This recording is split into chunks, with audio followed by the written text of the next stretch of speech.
Focusing on pushing back against the current administration. In fact, it was the Anointed One's foreign policy that served as the inspiration for our next guest's brand new book. There have been times where America has shown arrogance and been dismissive, even derisive. We've at times been disengaged, and at times we've sought to dictate our terms. In other words, we went off course.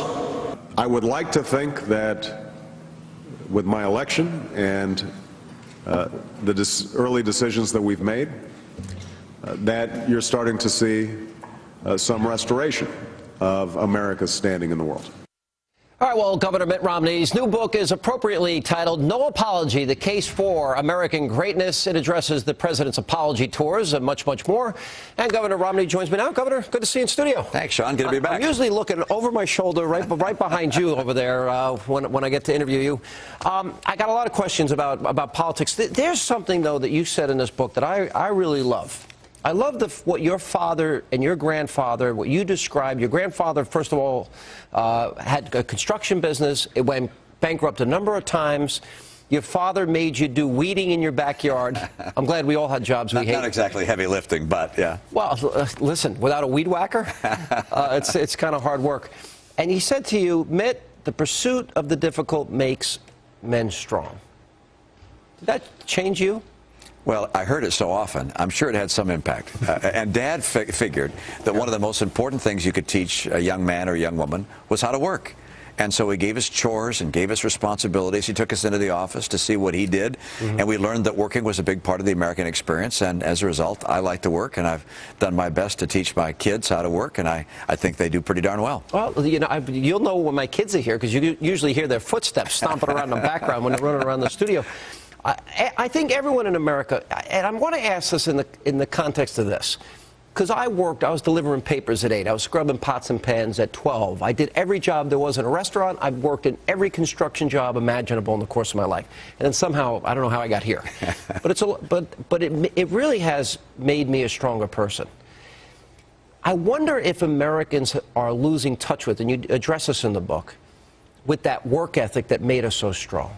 Oh, I think there's a real concern about that, particularly in a setting where you might have a mom that doesn't have a spouse at home, whether through no fault of her own or whether by choice. It's real hard if you haven't got two people to spend the time to invest the energy to get a child to work. Look, it took my dad a lot more effort to have me go out and shovel the snow with him on the driveway than just for him to hire a plow company to come in and do it. Your mother should have done what my mother did. She said, your father's going to have a heart attack. Go shovel the snow. I mean, just scared the living daylights out of you. It's a big part of the American experience. It's part of the culture that made America America. Right. Hard work, sacrifice for the future, getting education, providing for your family, faith. I mean, all these things are part of the American culture that led America to be the powerhouse that we have become. But you say America will only remain the leader in the world if we overcome challenges, if we don't face them. Are you worried that America's losing its exceptionalism in that sense? Well, there's no question but that America has an exceptional role, and that we provide a great deal of the lift for the entire world. Look, our system of free enterprise has helped lift literally billions of people out of poverty. Right. Our fighting men and women have helped provide freedom for people around the world. Right. So American exceptionalism is real and true, but I'm seeing the kinds of challenges that we face year in and year out not being addressed. And as a result of that, I think there's a very great risk that America will be eclipsed at some point during this century by another nation or nations that may not value freedom and free enterprise the way we do. Well, you actually refer to this in the book, and it reminds me of a story that a guy I met that does a lot of work with China.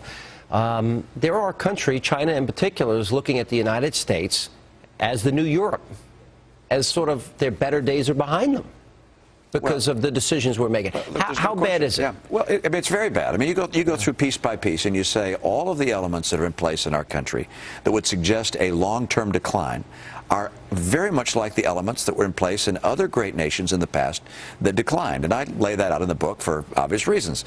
And then you go through one by one and say, you know what? We can overcome those challenges if we're just willing to honestly face them. And you go through them one by one.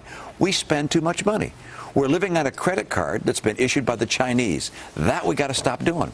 We have massive entitlement liabilities, which we're not willing to rein in. We've got to make sure our entitlements are sustainable. Our schools are at a crisis level. Our kids are not getting the education they need for the 21st century. We're addicted to oil. We buy 62% of our oil from nations, many of whom that don't particularly like us. You go down the list of challenges we face, we can overcome them.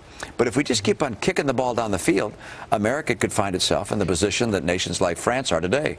Great countries, but not the leader of the world. How bad do you think it is? I mean, for the average person out there watching, they read about unemployment numbers, they hear about the economy. America may lose its AAA rating, debt, deficits, you know, everything that we discuss on a regular basis. How bad do you think it is right now? Well, there are two concerns. One is the immediate crisis that we face, and that's really bad. Not just for the 10% that are unemployed, but for the many others that have given up looking for jobs and for those who are worried about becoming unemployed. It's bad immediately, and unfortunately, the president has not taken the action that he should have taken to get people back to work. Instead, he's been focusing for, what, a year and a quarter now on health care. My goodness, jobs, that's number one. But number two, longer term, if you look 20 years down the road, which is when you get old like me, you think about your kids and your grandkids, it's very concerning there as well. We've got about $60 trillion of unfunded liabilities in this country. Look, my generation is going to become known as the worst generation unless we take action to bring correction to these kinds of problems. And if we do, well, look, we'll do just fine. And I'm convinced, by the way, we're going to do fine because Americans rise to the occasion. All right, I'm listening to somebody that I'm reading is going to be compelled to run for president again. But don't answer that question, because I'll ask you when we get back. I'll think about that some other time. All right, we're going to take a break. We'll come back more. And we continue now with the author of the brand new book, No Apology, The Case for American Greatness. Mitt Romney is with us. All right, so what do you make of, for example, what's going on? You have the Washington Post today, unidentified Democrat. All right, fair enough. Unidentified is always a bad deal. But saying that the White House is tone deaf, that they're sacrificing the members of Congress in the year 2012, and they could care less about the people on the streets of their districts. Do you think Barack Obama is tone deaf? What do you think of him? Look, I think it's a lot worse than tone deaf. I think he has such a low level of experience in dealing with tough situations like this that he's made some classic errors, one of which is not to focus on job one from the first day he was in office. Yeah. And that, of course, was getting jobs back for the American people. And then the second issue should have been making sure that we're successful in our fight against terrorism around the world, particularly in Afghanistan. But instead, he diverted onto health care. And what he's doing for the Democrats right now is really, I'm sure for a lot of them, very, very frightening. He's making the senators and the representatives walk the plank. Yeah. And by the way, if they lose, and somehow they were to lose both houses of Congress, I had someone say to me, he wouldn't mind that so much because then he can blame the Republicans for the problems that are certainly going to be coming over the next few years. Because this economy is not turning around as quickly as it could have had this president taken the right action from the outset. So he'll transition from blaming Bush into blaming the Republicans who just took over Congress. I got that. That's a good mentality. Well, we got job numbers coming out on Friday. Lawrence Summers is suggesting that because of the bad weather and the blizzards that the numbers aren't going to be what they expected to be. That's on the economic front. On the national security front, hasn't made really a lot of news today, but the president proposed today a 50% unilateral cut in our nuclear arms, saying that, well, this will be a good example to other countries that are pursuing nuclear weapons. Well, he has pursued this strategy time and again. The first time, I think, in a significant way, was when he said we're going to take out the missile defense system from Eastern Europe, kicking the sand in the face of the Poles and those of the Czech Republic in order to reset relations with Russia. And what did we get for it? Did we get tough sanctions against Iran that we've been aiming for? No. We didn't get anything. The first rule in negotiation is if you're going to give something, get something. And the Soviets and we have a very similar number of what are called strategic nuclear weapons. That means they can be put on rockets and go across a long distance. But tactical nuclear weapons are the same warhead. They just go on smaller rockets. Well, the Russians have many times the number of tactical nuclear weapons we have. So when the president keeps cutting back our strategic nuclear weapons, he's making us potentially vulnerable. Yeah, no, I think he's done that already. I mean, isn't that pretty much what has happened? You know, we've got Eric Holder. They're going to have the Khalid Sheikh Mohammed as co-conspirators, that trial in New York. We don't interrogate this guy that's got a bomb in his underwear at Christmas time. And now we find out that he hired, what, 9 lawyers that were representing the guys we were holding, the terrorists were holding in Gitmo.